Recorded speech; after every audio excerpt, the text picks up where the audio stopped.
Hi everyone, I hope you're doing well. Today a new video about kick drum and especially how to process 909 style kick drum. Kick drum is probably the most important part in techno, and today I would like to share with you a rack I created especially for 909 style kick. So this rack has been especially designed for that type of kick. Obviously it can work with any kind of kick, but the reason being, like, everyone who have Ableton have the 909 core kit with the 909 kick drum. So everyone who got Ableton can basically use this rack, and the idea was to put together a couple of effects that will allow you to shape your 909 kick in an interesting way. First disclaimer before to start, there is no rule when processing kick. There is no way of do it. To be honest, every time I'm creating kick, I think I create a effect chain different, and even though I save them, I reuse them from time to time, but most of the time I always start with something new. So let's have a listen how it sounds.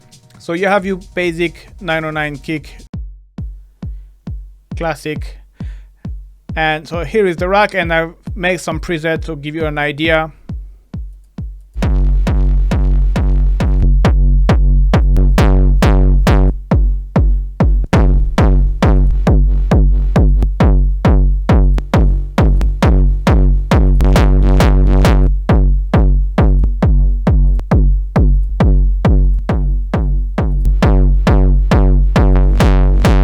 Also keep in mind that I didn't change at all the nature of the kick. So for example, if I would change the tune and the GK, for example,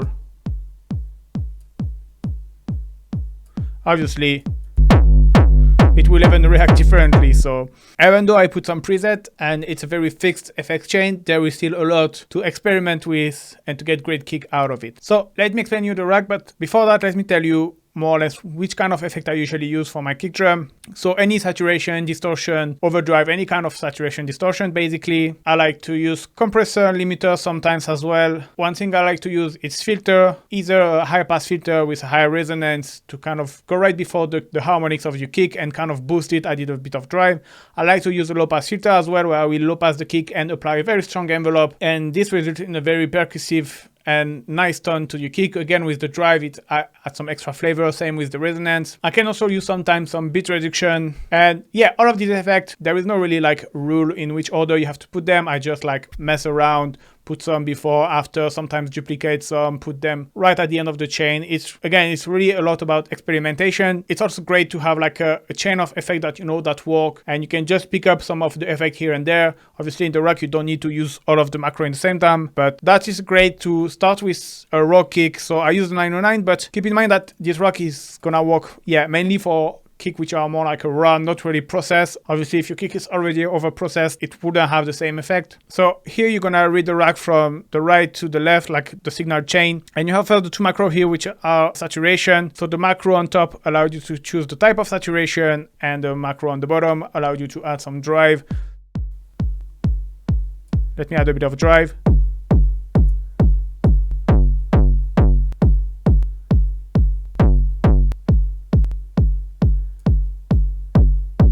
So that's the first saturation stage. So here you can go either decide to go gentle and to leave room to add some more extra effect later on, or you can already go nuts. That's obviously up to you. Then you can add a bit of sub, which is basically some low frequency. So let me boost actually.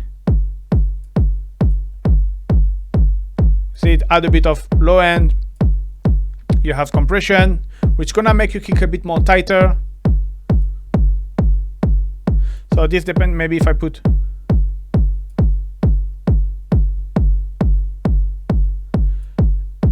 like this, then you have these two effects in the middle, which are really gonna add some color, really gonna add some character. These effects are a bit more pronounced than this one. This one are more like a gentle first step to kind of beef up things, but this is more like you apply the resistance, and you have some very colorful distortion. So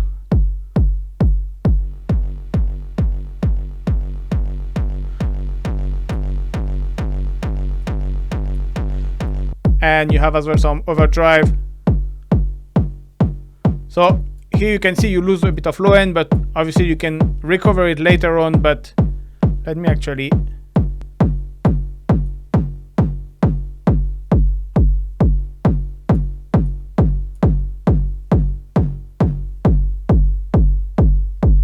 You can be a bit more gentle with this one as well. All right, then you have the filter section, so which allowed you to apply a high pass filter to your kick drum. So this is technique I like to use. Basically, you apply a high pass filter just before the main harmonics of your kick, and by doing that and cranking a little bit the resonance, it kind of accentuate obviously this harmonic. And depending on the filter you choose, you can have some drive as well on the filter to add some extra flavor. So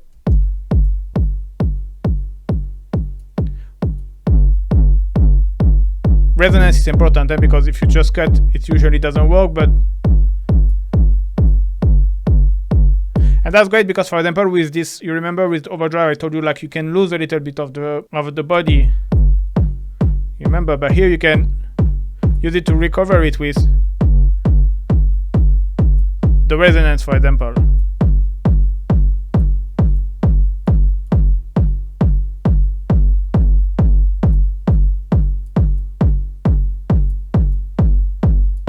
And obviously you can change the type of filters. You have all of the Ableton filter, the one inspired by the MS-20, the one inspired by the Moog Prodigy. So you can get different kind of result and tone, especially after now you can play with the drive. So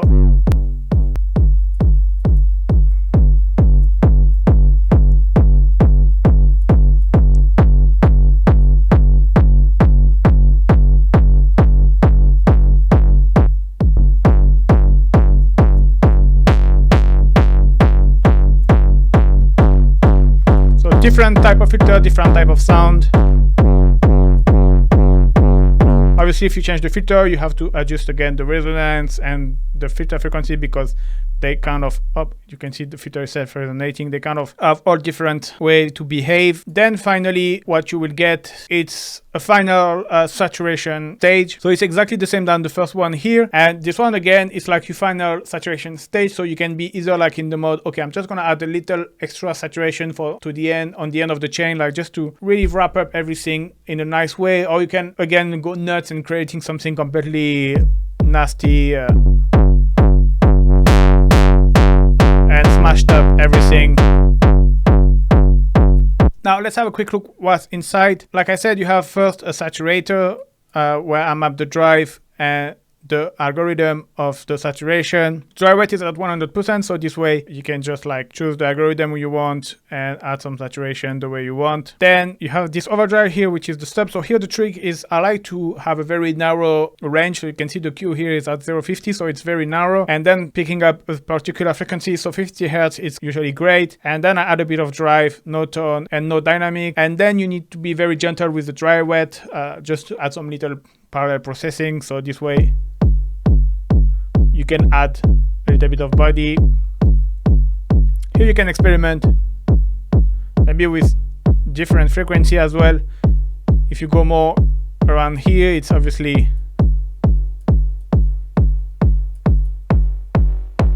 different flavor, up to you to experiment. Then you have a glue compression, so with very slow attack to let the transient pass. I put the release in auto, that's what was working the best in my opinion for this kick, and I put a strong ratio at 10. And then after, what I've done is I just bring down the threshold until I add a bit of reduction, and I add a bit of makeup gain to compensate, put soft clip, and then I map the dry wet. So this way you can adjust.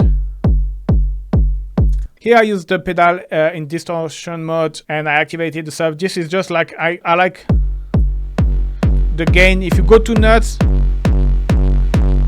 we get even more nasty. So if you like a bit more nastier kick, just crank it up a little bit more. If you like a bit more gentle kick, maybe you can do like that. But it adds this kind of nice dirtiness on top, which I really like. And then I play with mid-treble just to kind of EQ the way I like it. And activated the sub because otherwise you lose too much low frequency. And then you have the overdrive. So here you can see it's where you're gonna lose. So, but you get this nice punch, so you can find the right middle. Usually around 30% I like to use it, but yeah. Then you have your filter, like I said. So I use the auto filter instead of the EQ8 because the auto filter, you obviously can choose between different type of filter. So like I said, you have the clean, but you have also the dry from Ableton, and you have the MS20, SMP, and Prodigy style, and you can have the drive access. So here is just some mapping the frequency, mapping the resonance, mapping the drive. I decided to choose 24 dB, the type of filter. You can experiment with 12 if you want. So this is just a filter, but I like, you see, you can, like I was saying, the idea is to have the resonance. And for example, you will have your kick hitting here around here. So you can just go right here and like boost.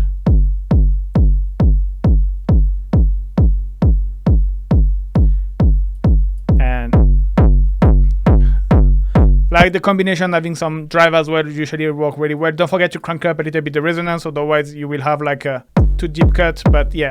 And then finally, like I said, I had a final saturation stage, which is the same than the first one. And I just put an EQ8 with just a very high shelf from 400 Hertz, just because I found that we tend to focus a lot on the low and boost a lot the low. So having this high shelf EQ on the top is kind of bringing back a little bit, balancing back. And then it's just a limiter, doesn't really do anything except it's just in case if you go too crazy. But you can see there is no gain and nothing else. And yeah, that's pretty much it for today. So as usual, the rack is available for free. Don't forget to like and subscribe before to grab it. It helps support the channel, and see you soon, guys. Bye bye.